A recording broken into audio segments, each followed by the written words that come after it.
Call చేశారంట ఆయన సమస్య గురించి చెప్పడానికి. నాకు చాలా మంది కాల్స్ చేస్తున్నారు, లైవ్లో మా సమస్యల్ని చెప్పాలి అనుకుంటున్నామని. సో ఆ కాలర్తో మాట్లాడే ప్రయత్నం చేద్దాం మనం. హలో. హలో, నమస్తే మేడం. నమస్తే అండి, మీ పేరు? నా పేరు చంద్ర మేడం.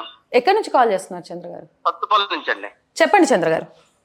ఏం లేదు మేడం, మనం ఇప్పుడు మన చట్టం 18 ఇయర్స్ ప్లస్ అయిన వాళ్ళ పిల్లోళ్ళు ఆగమైపోయే జీవితాలు ఆగమైపోవటమే. చట్టాలు ఉన్నది కాపాడటానిక, నాశనం జీవితాలు నాశనం అయిపోవటానిక అన్నట్టు ఉన్నాయండి. ఏమైందండి? ఏం లేదు, ఇప్పుడు మా పాప వచ్చేసి 18 ప్లస్ అయింది. పరిగిమాలతడు ఏం మాయ చేశాడో, ఏం ట్రాప్ చేశాడో తెలియదు. వాడు 6వ తరగతి, వాడికి లేని అలవాట్లు అన్ని ఉన్నాయి, అన్ని అలవాట్లు ఉన్నాయి. మా పిల్ల ఇంటర్మీడియట్, పెళ్లి సంబంధం కుదిరింది, మట్టిలో కాలు పెట్టే పని లేదు.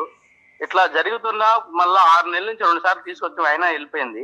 ఎవరితో వెళ్ళిపోయిందండి మేడం? ఎవరితో వెళ్ళిపోయింది? ఆ పిల్లోడితోటే, పనికి మాల ఎదవతోటే వెళ్ళిపోయింది. 6వ తరగతి చదువుతున్న అబ్బాయితో? 6వ తరగతి చదివిండాడు. వాడికి ఉంటే పేరు తెలుసుకోవచ్చా మేడం? ఆ అబ్బాయి పేరేంటి? వాడి పేరు జోగి మేడం. ఓకే. అయితే మేడం నేనైతే గలం ఇప్పదలుచుకున్నా మేడం. మనం ఇప్పుడు మన స్వతంత్రం ఒక్కరోజు రాలేదు, ఒక్కరితో అవ్వలేదు మేడం. ఎందుకు ఈ చట్టం ఇట్లుందో, ఎప్పుడు ఎట్లా చేసి మనకి మన భారతదేశంలో వివాహాలు అనేవి అది ఏ సాంప్రదాయమైనా మన సంస్కృతి సాంప్రదాయం, ఎవరి సంస్కృతి సాంప్రదాయం ప్రకారమే, తల్లిదండ్రుల ప్రకారమే జరుగుతా ఉన్నాయి పెళ్లిళ్ళు అనేవి. ఇప్పుడు 18 ప్లస్ అయిన తర్వాత అమ్మాయి ఇష్టం, చిన్నప్పుడు సాది పెంచి చేసి వాళ్ళకి మంచి భవిష్యత్తు నుండి కోరుకోవాలంటే తల్లిదండ్రులు కోరుకోని మంచి చదివిచ్చి బాగా అప్రూపంగా పెంచుకొని చేస్తే 18 ప్లస్ అయితే చాలంటే అతని తల్లిదండ్రులకు సంబంధం లేదంటే ఇంకా వాళ్ళకి ఆ పిల్లవాడికి ఎవరైతే ఆ పిల్లవాడు అమ్మడిపోతుంటే ఆ పిల్లవాడు పంపించేదేమేనంట. ఎట్లా మేడం మన యొక్క ఎట్లా ఈ చట్టం అనేది ఎట్లా వస్తుంది మేడం? ఏ రాజకీయ నాయకులు కూడా దీని గురించి ఎవరు మాట విప్పరు. ఇన్ని జీవితాలు మొన్న కూడా విన్నాను నేను, ఒక పాప అంటే తండ్రినే చంపించేసింది. ఇంకెన్నో నేను చూస్తే పోలీస్ స్టేషన్కి వెళ్తే మేడం, ఒక దొంగతనాల కేసులు లేవు, దమ్మిడీ కేసులు లేవు. ఏ పోలీస్ స్టేషన్ కి పోయినా కానీ ఈ అమ్మాయిలు తీసుకుని వెళ్ళిపోవటమే, మైనర్ గానీ మేజర్ గానీ ఈ అమ్మాయిల కేసులు ఎక్కువైపోయినాయి మేడం మనకి. తప్పకుండా పోలీస్ స్టేషన్కి వెళ్తే మేడం, పోలీస్ స్టేషన్కి వెళ్తే ప్రతి ఒక్కరు వాళ్ళే ఎలా ఉంటారంటే మీ అమ్మాయిని కాపలా ఉండేమో అన్నట్టుగా మాట్లాడతారు మేడం. అంటే ఎదుటి వ్యక్తి వాళ్ళ బాధల్లో ఉండే వ్యక్తి వాళ్ళకి అలుసు. కాకి బట్టలు వేసుకోలోనే కొంతమంది, అందరని కాదు నేను, కొంతమంది పోలీస్ స్టేషన్కి వెళ్తే ఎలా చూస్తారంటే వాళ్ళు కూడా ఏ వ్యక్తి పైన వాళ్ళ దొంగలాగా చూస్తూ ఉంటారు. వీళ్ళు పోలీస్ స్టేషన్ లో వెళ్తే ఒక మర్యాద ఉండదు, వాళ్ళే ఒక మంచి బిహేవియర్ తో వాళ్ళు ఉండ సమాజానికి నేర్పేది పోయి ఎవరు చూసినా గానీ ఒక గర్వంతో, ఏ మనిషిని చూసినా వాళ్ళకు గర్వం మేడం. ఏం గర్వం తెలియదు, కాకి బట్టలు వేసుకో నేను ఖచ్చితంగా మాట్లాడగలను నేను. కొంతమంది పోలీసులు చాలా మంది బెటర్ మంచిగా గౌరవంగా ప్రతి వ్యక్తి మాట్లాడతారు. పోలీస్ స్టేషన్ పోతే మేడం మేము మీ పిల్లలే మీ కాపలా ఉండాలన్నట్టు మాట్లాడతారు మేడం. రైట్, నాకు అర్థమైందండి మీ ఆవేదన, ప్రతి తల్లిదండ్రుల ఆవేదన. ఆ విషయంలో నిజంగా కూడా మార్పులు రావాలి. ఎందుకు అనంటే ఖచ్చితంగా దీని గురించి మనం మాట్లాడదామండి మరి ఒకసారి.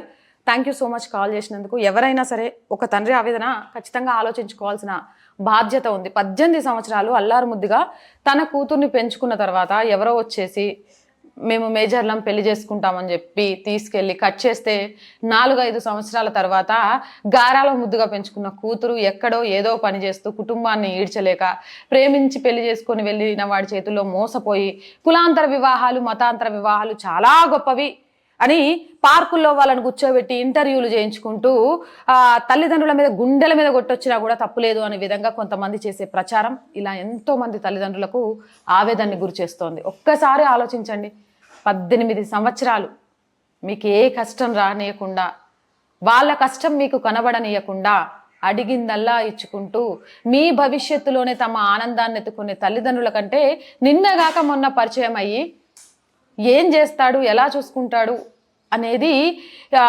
పూర్తిగా అవగతం కాకముందే ఒక అబ్బాయితో వెళ్ళిపోతే ఎంత బాధపడతారు అనేది ఆలోచించాలి కదా. నిజంగా అంత గొప్పదైతే ప్రేమ తల్లిదండ్రులను ఒప్పించండి. ఏ తల్లిదండ్రులు తమ కూతుర్ని చేసుకునే పోయే అబ్బాయి గత కాలం నాకు తెలియదు, ఈ జనరేషన్లో నేను చాలా మందిని కలుస్తున్నప్పుడు విన్నా, మా అమ్మాయిని సంతోషంగా చూసుకుంటే చాలు, మా అమ్మాయికి కష్టం కలగకుండా చూసుకుంటే చాలు, చెరో పని చేసుకొని హాయిగా బ్రతికితే చాలు అని కోరుకుంటున్నారు. ఆ నమ్మకం పేరెంట్స్లో కల్పించేంత వెయిట్ చేసేంత ఓపిక మీకు లేదా? వాళ్ళ సంతోషాలని, వాళ్ళ ఆనందాలని, వాళ్ళు ఒక చీర ఒక ప్యాంట్ షర్ట్ కొనుక్కుంటే అయ్యే డబ్బులు నా కూతురుకో నా కొడుకో మంచి బట్టలు వస్తాయని ఆలోచిస్తారే, వాళ్ళ చదువులకు ఉపయోగపడతాయని ఆలోచిస్తారే. అలాంటి తల్లిదండ్రుల గురించి ఒక్క నిమిషం ఆలోచించకుండా వాళ్ళని ఒప్పించాలి అనే ఇంగిత జ్ఞానం లేకుండా వెళ్ళిపోతే ఇలానే ప్రతి తండ్రి గుండెలు వగిలేలా ఏడుస్తున్నాడు. ప్రతి తల్లి బయటికి చెప్పుకోలేకుండా బాధపడుతోంది. ఏ రోజు అమ్మో నా కూతుర్ని ఏ పరిస్థితిలో చూడాల్సి వస్తుందో అని భయపడుతున్నారు. కాబట్టి ప్రేమ, బాధ్యత ఈ రెండిటికి మీనింగ్ తెలుసుకోండి. నిజంగా బాధ్యత విలువ తెలిసిన వాడు ప్రేమిస్తే బాధ్యతాయుతంగా పెద్దలను ఒప్పించి పెళ్లి చేసుకుంటాడు అని అర్థం చేసుకోండి. ఏ ఆడపిల్లైనా మగపిల్లడైనా తల్లిదండ్రులకు బాధ కలిగించి చేసుకునే ప్రేమ, పెళ్ళి ఎప్పటికీ సంతోషాన్ని ఇవ్వవు. అలాంటి వాళ్ళని పార్కుల్లో కూర్చోబెట్టి కులాంతర వివాహాలు చేసుకోండి, మతాంతర వివాహాలు చేసుకోండి, చాలా మంచి పని చేసిండ్రు. అసలు కులాంతర వివాహాలను గౌరవించాలని సత్కరిస్తున్న సోదరి మనులారా, మీ ఛానళ్ళ ద్వారా ఇలాంటి తల్లిదండ్రుల ఆవేదన కూడా చెప్పండి. వాళ్ళని ప్రోత్సహించడమే కాదు, అలా గడప దాటి వచ్చిన కూతురి కోసం, గడప దాటి వచ్చిన కొడుకు కోసం గుండెల అవిసేలాగా ఏడుస్తున్న తల్లిదండ్రుల బాధను కూడా చూపించండి. తప్పు అనేది చెప్పాలి అనేది ఇక్కడ నా ఉద్దేశం కాదు. తప్పు కానప్పుడు ఒప్పించి బాధ్యతగా వ్యవహరించండి అని చెప్పాలనేదే నా ఉద్దేశం. అన్నా అందరినీ అనట్లే, పోలీస్ అన్న కొందరిని నిజంగా వాళ్ళ కూతురికి వాళ్ళే కాపలా కాసుకోలేకపోయినరు, ఎవరితోనో వెళ్ళిపోయింది, మీరు కాపలా కాదు. కానీ అలాంటి తల్లిదండ్రులకు కూర్చోబెట్టి కొంచెం ధైర్యం చెప్పే మాటలు, అలాంటి కేసులు వచ్చినప్పుడు ఆ పిల్లలకు కొంచెం కౌన్సిలింగ్ ఇచ్చి మీ తల్లిదండ్రులను ఒప్పించండి, అప్పటిదాకా కొంత సంయమనం పాటించండి అని మీరు చెప్పే మాటలు చాలా ఊరటనిస్తాయి. కష్టాల్లో ఉన్నవాడికి పైసలు అవసరం లే, కష్టాల్లో ఉన్నవాడికి ఏమి ఇవ్వాల్సిన అవసరం లే. మీ కష్టానికి మేము అండగా ఉంటాం, మీ కష్టం పరిష్కారం అయ్యేదాకా మేము తోడుంటామని చెప్తాను చూసారా, అంతకు మించిన బలం లేదు. అండ్ అన్న చెప్పినట్టు వాళ్ళ ఇంటి చుట్టుపక్కల ఉన్న వాళ్ళు కూడా ఆ కుటుంబానికి ధైర్యాన్ని ఇవ్వండి. ముఖ్యంగా తల్లిదండ్రులకు కూతురు వెళ్ళిపోయింది అనే బాధ కాకుల్లాగా పొడిచే మీ వల్ల ఇంకా పెరగకుండా, ఏం జరిగినా ఈ చుట్టూ ఉండే సమాజం మాకు తోడుగా ఉంది మా కష్టంలో అనే విధంగా ధైర్యం ఇవ్వండి. మనిషికి మనిషి చేయాల్సింది కష్టకాలంలో మేమున్నాం అని చెప్పే ధైర్యమే కానీ ధనమో బంగారమో కాదు. ఈ కొంచెం ఇంగితం తెలుసుకోలేక అమ్మో కష్టాల్లో ఉన్నారని పలకరించేస్తే ఎక్కడ పైసలు అడుగుతారో, ఎక్కడ సహాయం అడుగుతారో అని పక్క గల్లీలో నుంచి బారిపోతున్నారు. దానివల్ల మానసికంగా కూతురు ఒక పక్క నుంచి వెళ్ళి వాళ్ళ బాధను పంచుకునే వాళ్ళు ఇంకో పక్క నుంచి లేక మానసికంగా ఇంకా కుళ్ళిపోతున్నారు.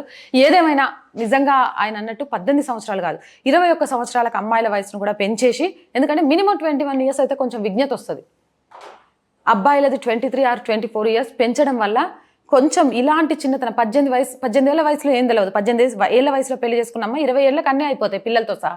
25 ఏళ్ళు వచ్చేసరికి బాధ్యతలు మొదలైతాయి. ఆ బాధ్యతలు మొదలైతే ఆ బాధ్యతల కోసం ఏం చేయాలో అర్థం కాక బంధాలు చాలా చులకనగా కనిపిస్తాయి. అవి విడిపోవటానికి, పిల్లల భవిష్యత్తు మీద కారణం పడడానికి కూడా కారణమవుతాయి.